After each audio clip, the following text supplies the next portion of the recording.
3 people are playing golf. All 3 of them slice it. Believe it or not, it could be for 3 completely different reasons.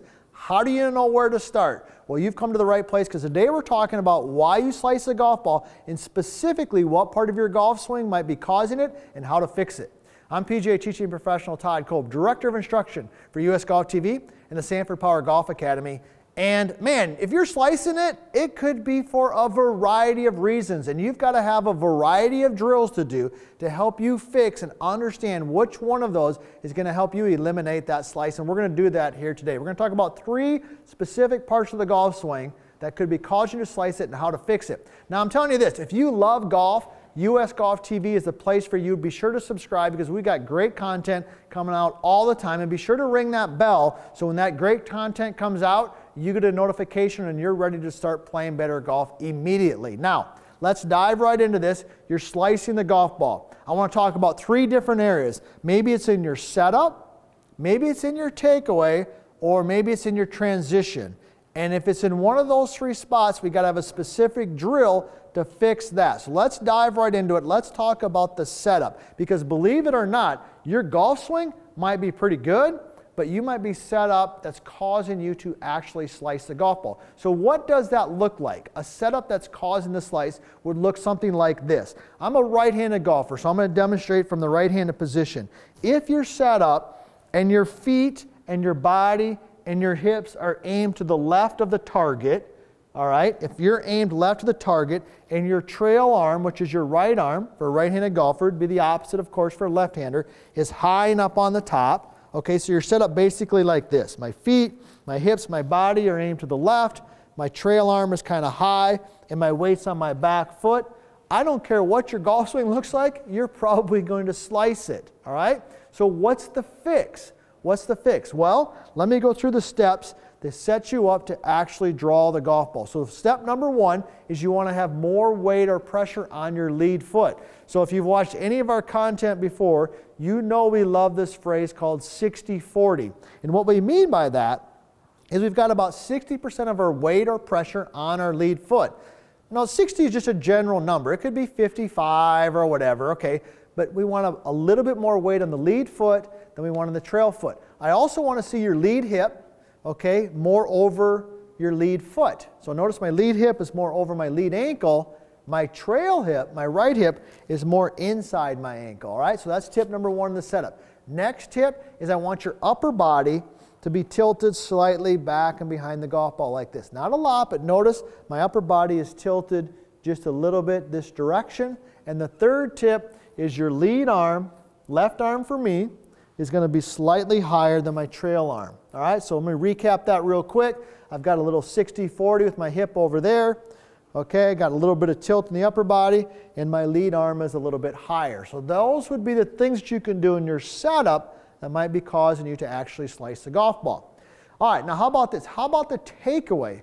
What are some drills that I could do if I'm maybe slicing it because of my takeaway? Well, if you're slicing it and it's being caused by your takeaway probably looks something like this. Your lead arm is probably running away from your body.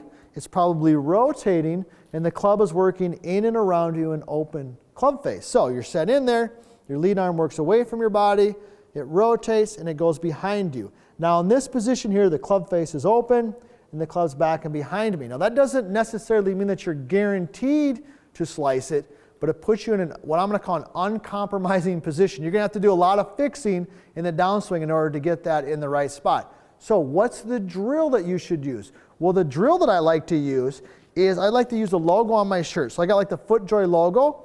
The FootJoy goes towards the ground. So I'm set in here. The logo rotates, and I feel like the logo is actually rotating more towards the ground.